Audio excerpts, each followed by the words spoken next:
요한복음 3장 31절부터 보겠습니다. 위로부터 오시는 이는 만물 위에 계시고 땅에서 난 이는 땅에 속하여 땅에 속한 것을 말하느니라. 하늘로부터 오시는 이는 만물 위에 계시나니 그가 친히 보고 들은 것을 증언하되 그의 증언을 받는 자가 없도다. 그의 증언을 받는 자는 하나님이 참되시다는 것을 인쳤느니라. 하나님이 보내시는 이는 하나님의 말씀을 하나니 이는 하나님이 성령을 한량없이 주심이니라. 이 거듭난다고 하는 것은 위로부터 다시 나는 거죠. 우리는 아래에서 났기 때문에 위로부터 다시 태어나야 됩니다. 그것이 중생 거듭남이죠. 그러면 이제 거듭난 사람은 어떻게 되는가? 내 뜻과 하나님의 뜻이 같아지죠. 내 생각과 하나님의 생각이 같아지고, 그래서 의의 옷을 입는다고 하는 것은 우리의 계획과 생각과 뜻이 하나님의 계획과 생각과 뜻과 하나가 되고, 그렇게 해서 결국엔 우리가 예수 그리스도께서 승리의 삶을 사셨던 것처럼 우리도 승리하게 되는 것을 말합니다. 이런 얘기는 일반 기독교인들이 들을 때 말도 안 되는 얘기죠. 아니, 목사님, 어떻게 그게 가능합니까? 그건 너무 심합니다. 우리 그런 얘기 하지 맙시다. 우리 좀 편하게 삽시다. 목사님 자꾸 그런 얘기 하니까 이단 소리 듣는 거예요. 네. 그렇게 이야기하지만 성경은 그렇게 말하지 않습니다. 진리는 우리 육체의 소욕에 아첨하지 않아요. 한번 잘 봐주십시오. 그렇게 비비지도 않습니다. 진리는 좌우의 날선 검 같아서 그냥 잘라버립니다. 우리 골수와 생각을 그냥 찔러 쪼개버려요. 그러니까 아픕니까? 안 아픕니까? 얼마나 아프겠어요. 마취도 안 하고 우리 골수를 찔러 쪼개보세요. 이 검으로 우리를 찌르고 베어버리고 관통해버리는데 그 고통이 얼마나 심하겠습니까? 그러니 납작 엎드려서 나는 죽었습니다. 그렇게 할 수밖에 없죠. 죄된 마음이 일어나고 죄된 행동이 나를 삼키려고 하면 그 진리의 검이 나를 그냥 베어버리는 겁니다. 그래서 주님 앞에서 나는 죽은 사람입니다 하면서 가만히 엎드려 있는 게 굴복이죠. 그런 사람들에게 하나님께서 무엇을 한량없이 주신다고 그랬습니까? 성령을 한량없이 주심이라. 그런데 예나 지금이나 사람들이 성령을 별로 받고 싶어 하지 않은 것 같습니다. 빛이 오면 어둠이 그 빛을 받아들여야 하는데 오히려 그 빛을 미워한다 그랬어요. 왜 그럴까요? 요한복음 3장 19절 보면 그 정죄는 이것이니 곧 빛이 세상에 왔으되 사람들이 자기 행위가 악함으로 빛보다 어둠을 더 사랑한 것이니라. 악을 행하는 자마다 빛을 미워하여 빛으로 오지 아니하나니 이는 그 행위가 드러날까 하며. 자기의 악함이 드러날까 봐. 그러나 진리를 사랑하는 사람들은 어떻게 한다고 하는가? 이어서 말씀합니다. 21절. 진리를 따르는 자는 어디로 와요? 빛으로 오나니 이는 그 행위가 하나님 안에서 행한 것임을 나타내려 함이라. 그러니까 자꾸 빛으로 가는 겁니다. 자꾸 예수님께 나가고 싶어 하는 거죠. 빛이 조금 오면 좀 더 달라고 계속 조르는 겁니다. 자꾸 손을 내밉니다. 빛으로 가는 겁니다. 그게 어린아이 심정이죠. 그 어린아이의 특징 가운데 하나가 뭡니까? 그냥 엄마 아빠 졸졸졸졸 따라다니는 거예요. 손을 놓지 않는 겁니다. 그렇게 아이가 성장하죠. 그게 아이의 특성입니다. 그래서 거듭난 사람은 빛이 오면 빛을 따라서 점점 더 가까이 더 빛 속으로 나아갑니다. 그 왜 자꾸 빛으로 나갈까요? 그 주님의 진리와 주님의 뜻과 자기가 너무 잘 맞는 겁니다. 그 주님의 진리를 너무 사랑하니까 자기랑 너무 하나인 겁니다.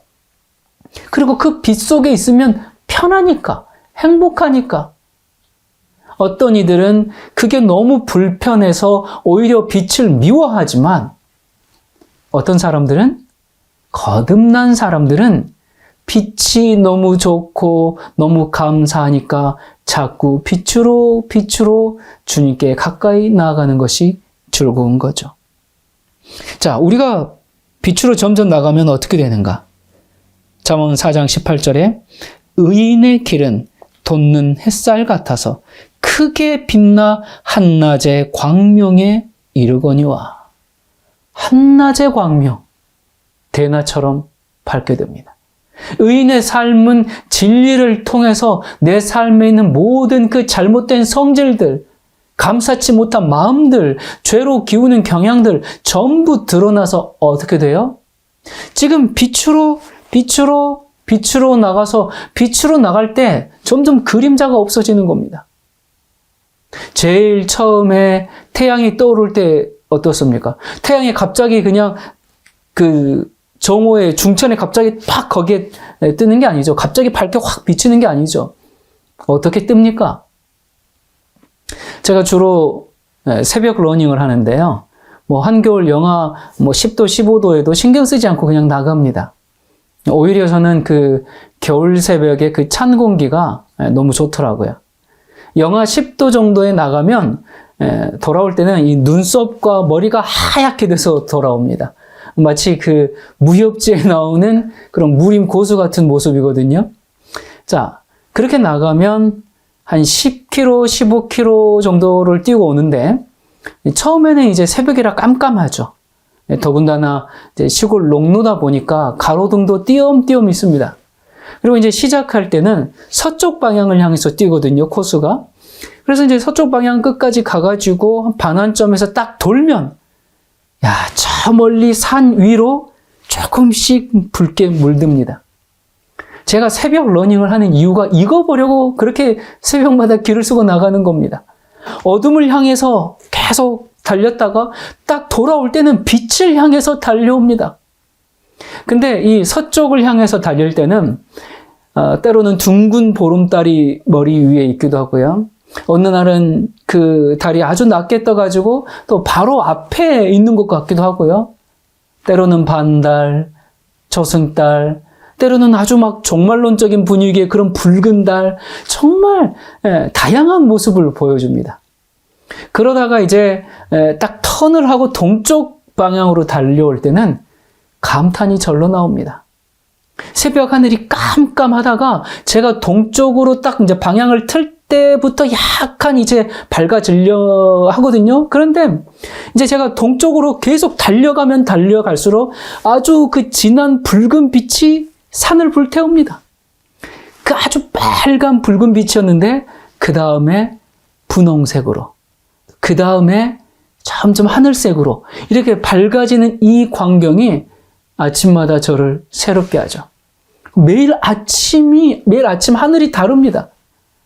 어떤 때는 구름 한 점 없이 깨끗한 그 붉은색에서 점점 밝아질 때는 제 마음도 깨끗해지는 것 같고, 또 적당한 구름이 있을 때든지 아니면 구름이 많이 꼈을 때는 그 또 다른 구름 사이에 비춰지는 햇살과 그 색감이 엄청난 또 웅장함을 만들죠.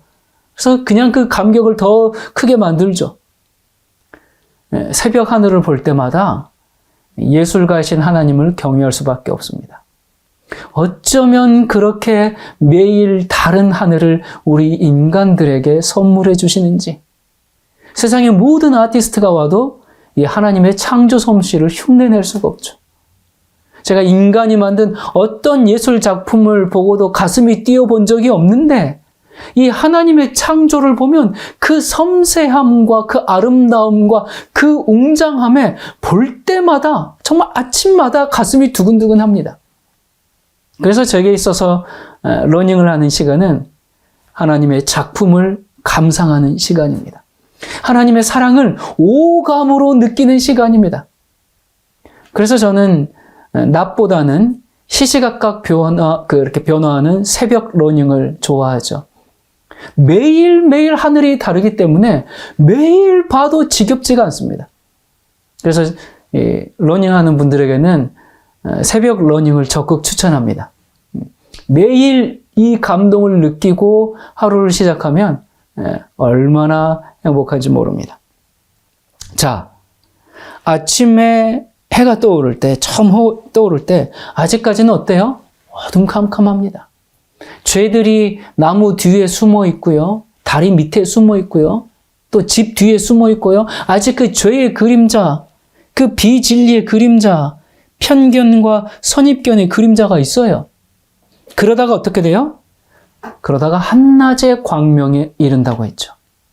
우리가 그 온전한 빛, 온전한 진리에 나아가지 않았을 때는 내 속에 그 죄의 그림자가 있는 겁니다.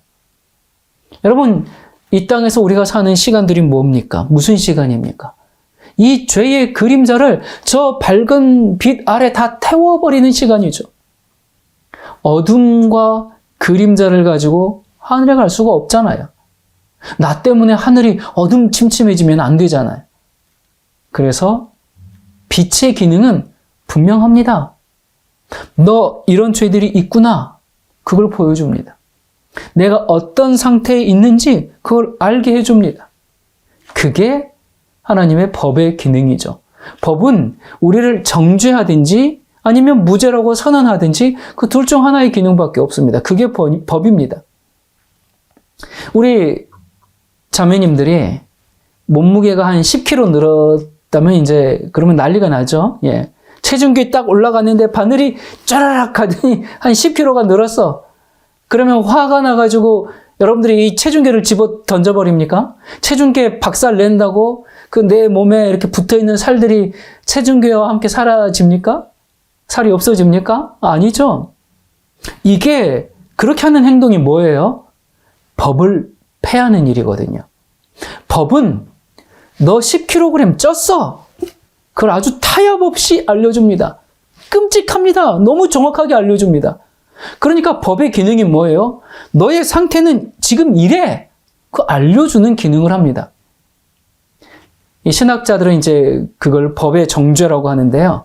저는 정죄라기보다는 그 자신의 상태를 깨닫게 해주는 것이니까 계몽을 시켜주는 거죠. 법의 계몽입니다. 우리를 계몽시킵니다. 근데 체중계를 던져버린다고 해서 여러분 그 있던 살이 없어집니까? 네, 안 그렇죠. 많은 교회가 어떻게 합니까? 아, 사람이 어떻게 하나님의 법을 다 지킵니까? 그러면서 그냥 그 법을 집어 던져버립니다. 그런데 던져놓고 보니까 그것도 좀 아닌 것 같잖아요. 그래서 적당히 타협을 합니다. 여자들이 대규모로 체중계 회사를 찾아가가지고 마이너스 10kg부터 그렇게 시작하게 해주세요. 안 됩니다. 아니 소비자들이 사겠다 그러는데 왜 그러십니까? 우리 만들어주세요. 안 그러면 우리 불매운동합니다. 막 그래가지고 마이너스 10부터 시작하는 그런 체중계를 만들었어요. 드디어 이제 이렇게 새로 나온 이 신제품 체중계를 딱 재보니까 드디어 내가 원하는 꿈에 그리던 몸무게가 착착 나오네요. 그러면서 나는 날씬해. 그렇게 거짓 평안을 갖고 살기 시작하는데 이건 치명적인 거죠. 왜 치명적입니까? 살 뺄 수 있는 기회를 없애버리는 거고 거짓 평안 속에 살다가 각종 성인병이 생길 수 있는 그런 상황이죠. 여러분 그런데 한번 생각해 보십시오. 지금 이게 오늘날 기독교의 모습 아닙니까? 많은 목사들이 내가 복음을 만들고 신자들도 내가 복음을 만들고 신학자들이 사람들이 듣기 좋아하는 신학을 만들어내면서 사람들을 취하게 만들고 있죠. 걱정 마십시오. 인생은 마이너스 10kg부터 10kg부터 그 정도는 괜찮습니다. 징계는 좀 받지만 구원은 잃어버리지 않아요. 이런 걸 바벨론의 포도주라고 하는 거죠. 사람들은 이렇게 할 수 있어도 하나님은 거짓말 하실 수 없는 분입니다. 하나님은 사람들의 요구 때문에 아이고 그래 내가 졌어 그렇게 적당히 타협하시는 분이 아니죠. 사실 이 십계명이라는 법은 우리에게 요구하는 아주 최소한의 사항이죠. 십계명만 겨우 지키면서 산다고 그리스도인의 삶을 사는 거 아니죠. 여러분, 십계명에 험담하지 마라 그런 말씀 있습니까? 없잖아요. 또 온유하라 그런 말씀 있습니까?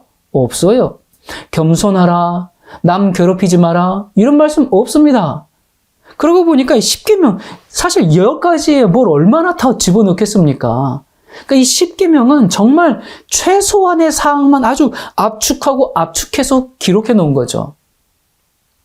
우리가 하나님의 말씀을 지킨다, 따라 산다, 하나님의 법을 지킨다, 그것은 이 정도 하는 걸 말하는 게 아닙니다. 십계명에서 살인하지 말라 그랬잖아요. 우리 중에 살인 얼마나 합니까? 그 일반적입니까? 그러니까 우리 다 살인 안 하니까 우리 십계명 지켰네 그렇게 말할 수 있나요? 근데 예수님께서 뭐라고 하셨습니까? 남을 미워하는 자도 살인하는 자라 그랬어요. 그리고 온유한 자가 땅을 기업으로 받는다 그랬습니다. 그러니까 온유한 사람이 새 하늘과 새 땅에 거하는 거죠. 그러면 온유가 뭡니까? 그냥 부드럽게 말하고 친절하고 그런 게 온유가 아니라 온유는 복수하지 않는 정신이거든요. 다시 말해서 온유는 원수까지 사랑하는 정신입니다. 온유는 남이 나를 무시할 때, 또 나를 공격할 때, 날 못 살게 굴고 조롱하고 그렇게 할 때 내가 남에게 잘못된 취급을 받아도 하나님을 신뢰하고 미워하지 않는 마음을 가지는 겁니다. 이게 거듭난 마음이죠.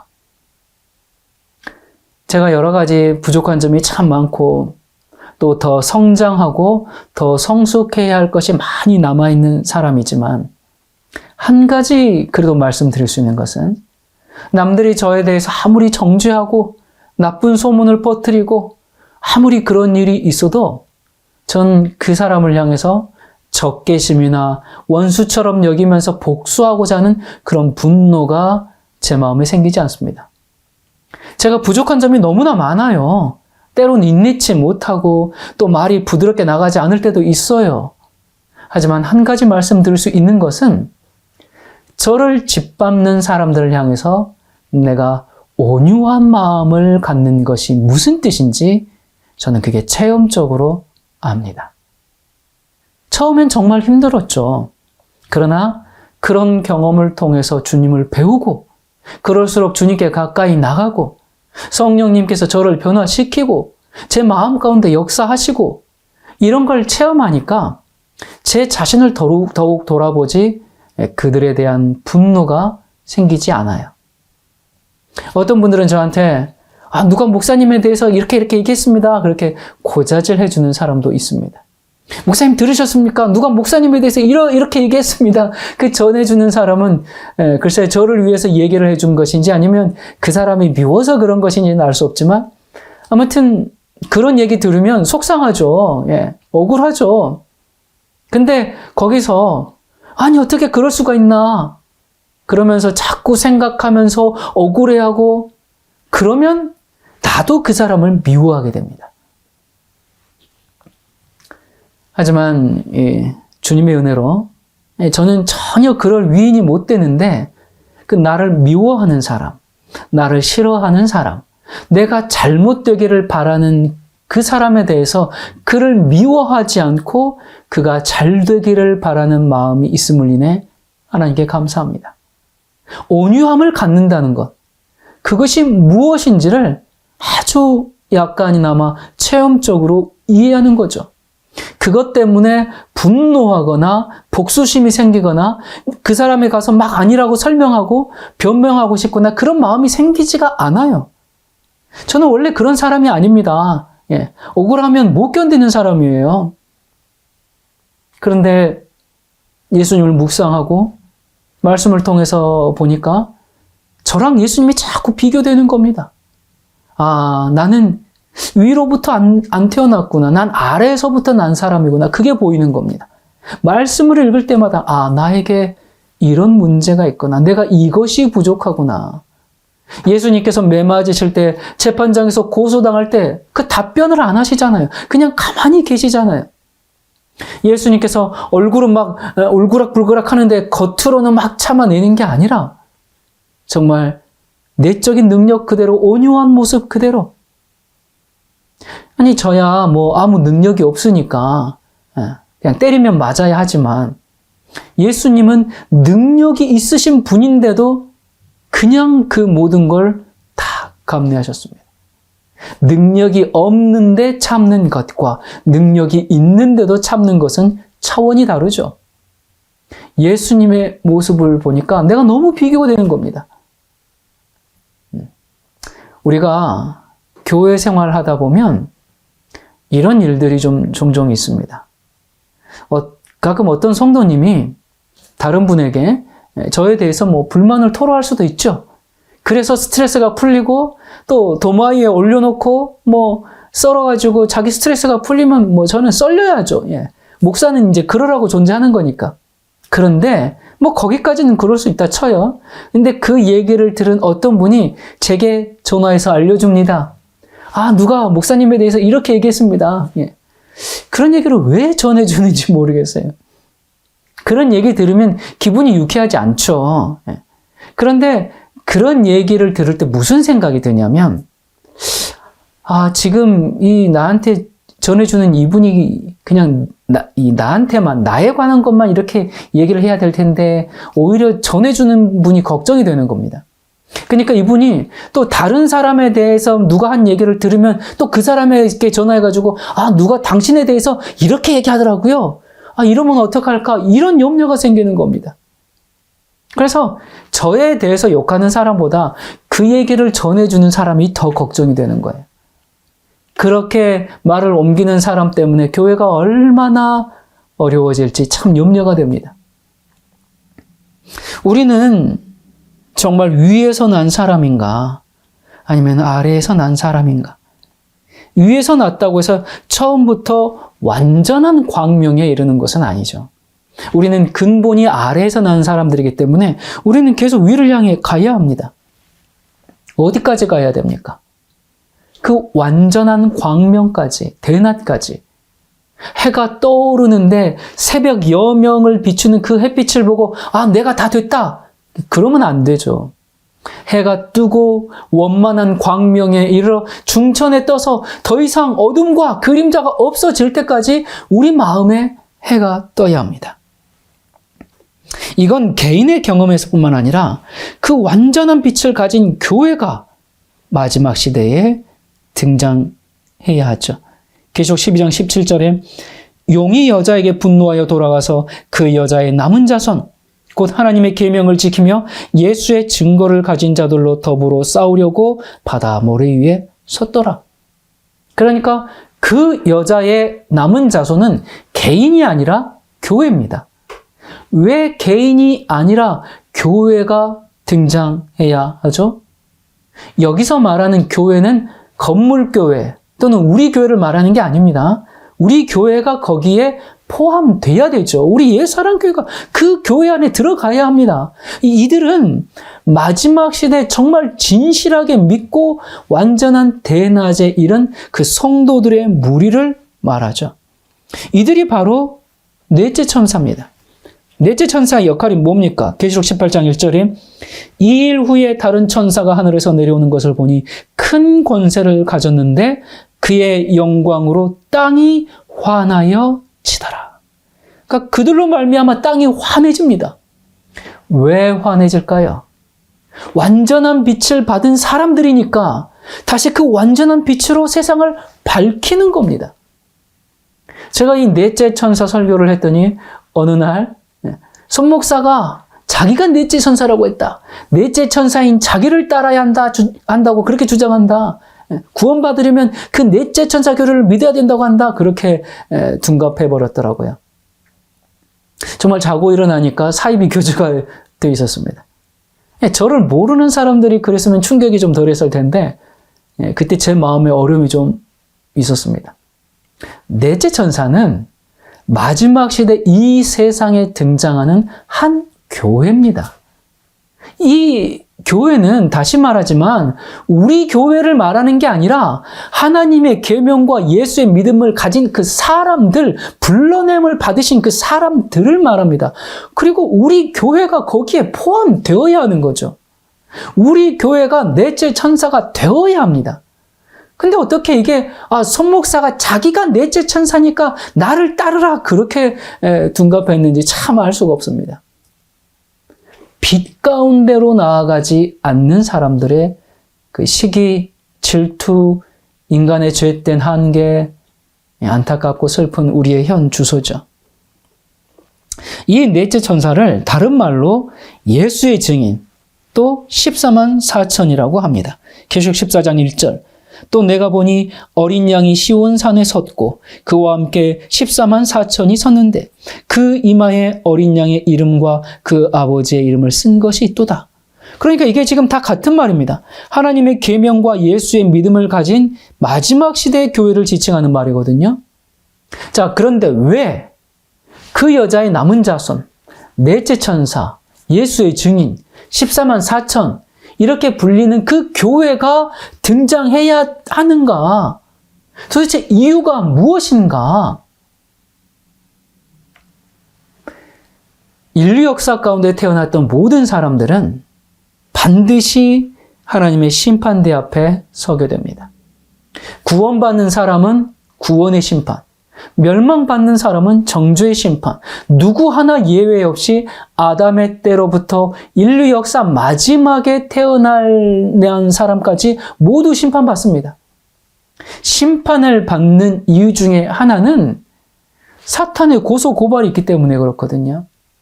하나님, 저 사람은 안 됩니다. 저 사람은 완전한 광명에 이르지 못했잖아요.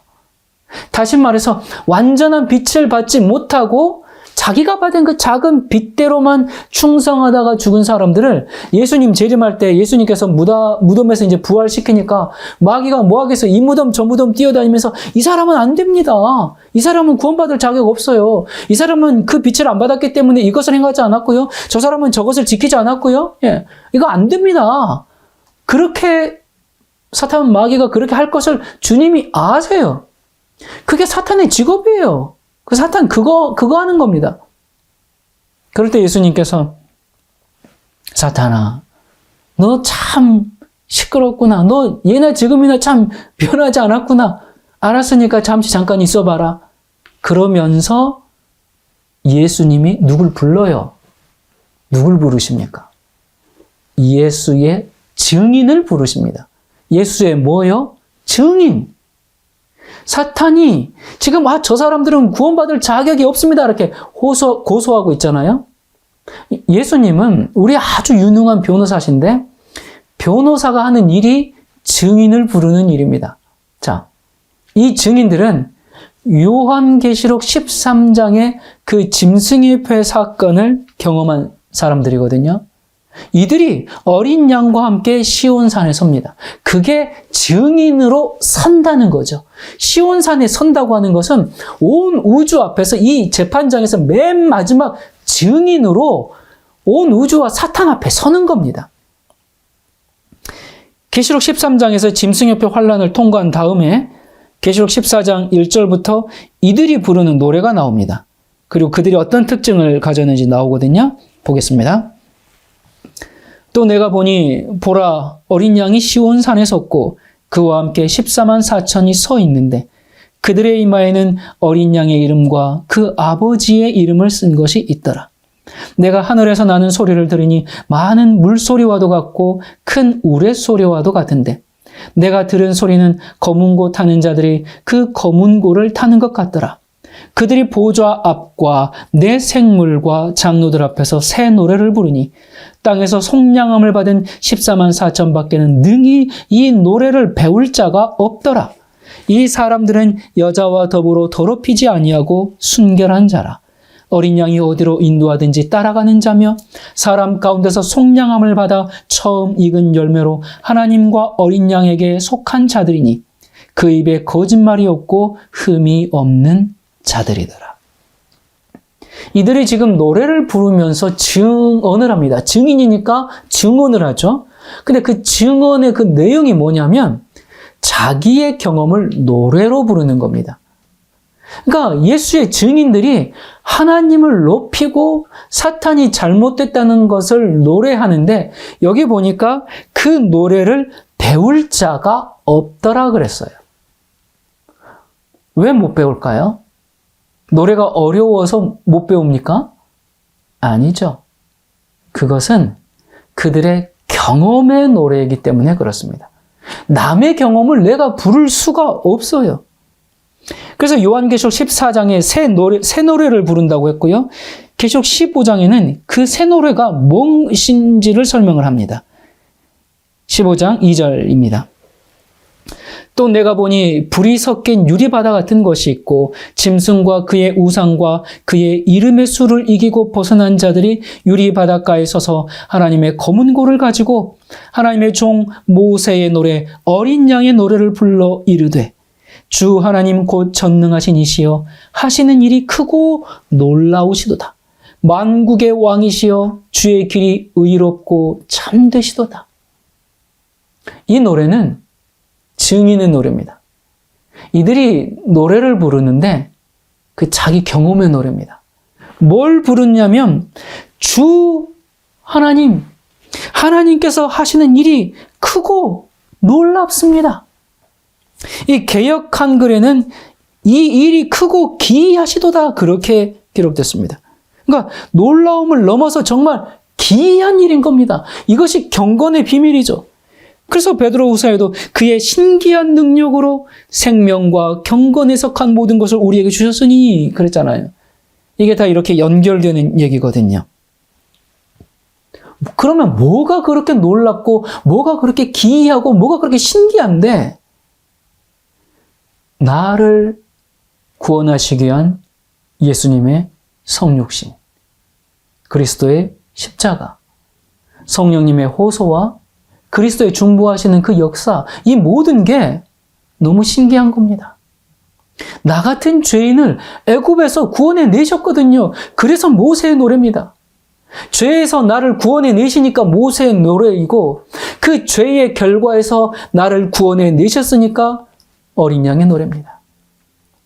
그래서 하나님께서 그들을 죄에서 구원해 내신 역사를 하나님의 능력은 크고 신비하고 기이하십니다라고 찬송을 부르는 거죠.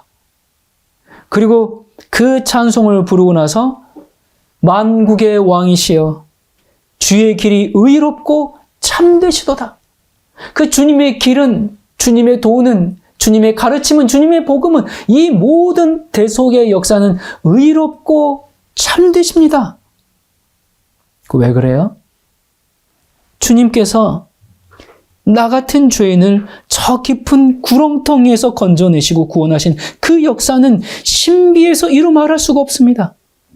어떻게 나 같은 자가 온유함을 배웠습니까? 어떻게 나같이 자존심이 강한 자가 겸손하길 배웠습니까? 어떻게 나 같은 자가 계명을 어기는 그 소욕이 올라오지 않을 정도로 변함을 받았습니까? 주님의 역사는 크고 놀랐습니다. 그렇게 찬송을 부릅니다. 이 증인들의 증언을 들으신 예수님께서 사탄에게 뭐라고 하십니까? 자, 봐라. 이들을 봐라. 내가 주는 모든 빛을 받고 이해하고 또 그 빛대로 살았던 자들이 여기 증인으로 있다. 그렇게 그 말씀을 하시는 겁니다. 그러면서 지금 내가 무덤에서 부활시키는 이 사람들도 예수의 증인들과 동일한 믿음을 가지고 있다. 비록 이들이 빛을 다 받지 못했지만 성경의 진리를 온전히 다 깨닫지 못했지만 그러나 이 사람들도 자기들이 받은 빛대로 얼마나 신실하게 살았느냐.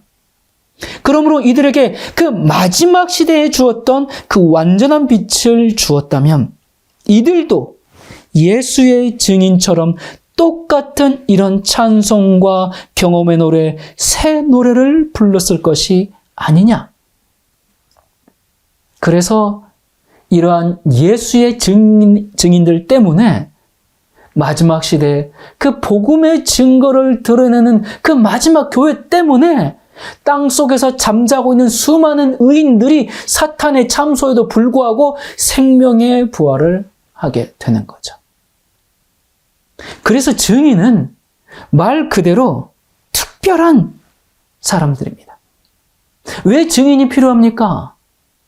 의인을 구원해서 하늘에 데려가려면 사탄의 고소를 거치고 심판을 거치고 나서 그들을 구원하셔야 하니까 하나님 입장에서 보면 사실 이렇게 할 필요가 없어요. 아니 내가 하나님 믿는데 뭔 말이 많아 비켜. 내가 다 알아서 하는 거야. 내가 이거 일일이 다 설명해야 해? 뭐 하나님 그렇게 하실 수 있잖아요. 그렇게 뭐 하셔도 뭐 우리든지 뭐 사탄이든지 뭐 할 말이 없습니다. 하나님 어른이 다 알아서 하셨겠어요. 하나님 공의로우신 분이니까 뭐 그렇게 하나님 하셨겠죠. 우리는 그저 그냥 그랬구나. 그거 보고 결과만 보고 신뢰할 수밖에 없어요. 그냥 하나님께서 너는 구원, 너는 안 돼. 그렇게 하시면 그냥 그런 거죠. 네. 그런데 그렇게 안 하세요. 그것은 이 죄의 역사를 이토록 오래 지나도록 허용하시는 이유와 같습니다. 인간과 천사들의 마음에 하나님이 행하시는 그 일들에 대해서 다시는 마음의 의혹이 생기지 않게 하기 위함이죠. 그래서 사탄의 고소를 침묵시키고 이 법정에서 승리해서 오히려 고소자인 사탄이 영원한 멸망을 받게 되는 근거가 바로 누구 때문에? 예수의 증인 때문이죠. 이게 성경 역사의 마지막 장면인데 이렇게 보면 이 예수의 증인의 역할이 얼마나 중요합니까? 이 증인들이 없으면 예수님이 재림하실 수가 없어요. 그렇다면 이 마지막 시대 여러분과 제가 이 땅에 태어나서 그리스도를 알고 복음을 믿게 된 것은 그저 용서받고 구원받기 위함이 아니죠. 우리가 이 시대에 태어난 것은 엄청난 특권입니다. 우리가 이 시대에 살게 된 이유가 뭔지 아십니까?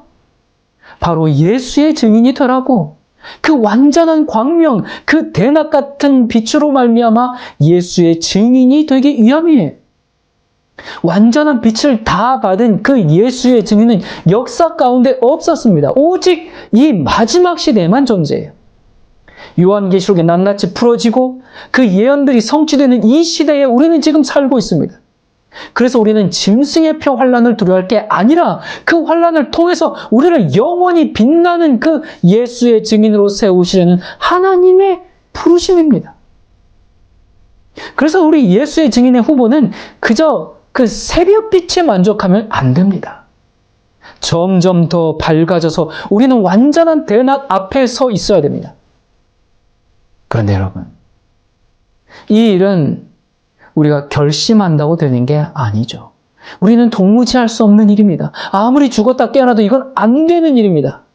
그래서 말씀하시기를 로마서 8장 2절 이는 그리스도 예수 안에 있는 생명의 성령의 법이 죄와 사망의 법에서 너를 해방하였음이니라. 4절 육신을 쫓지 않고 그 영을 쫓아 행하는 우리에게 율법의 요구를 이루어지게 하려 하심이니라. 이 말씀이 오늘 저와 여러분에게 실현되기를 간절히 바랍니다. 기도하겠습니다. 은혜로우신 하나님 아버지, 우리가 한 걸음 한 걸음 성령을 따라 빛으로 나아가게 해주시옵소서. 우리를 향하신 여호와의 크고 놀랍고 기이하신 일이 실현될 수 있도록 오늘도 우리가 빛 가운데 거하기를 즐거워하게 해주시옵소서. 이 마지막 시대를 사는 우리로 말미암아 여호와의 완전한 율법의 요구가 이루어지는 예수의 증인들이 되게 해 주시옵소서. 다시 오실 예수 그리스도 이름으로 간절히 기도드립니다. 아멘.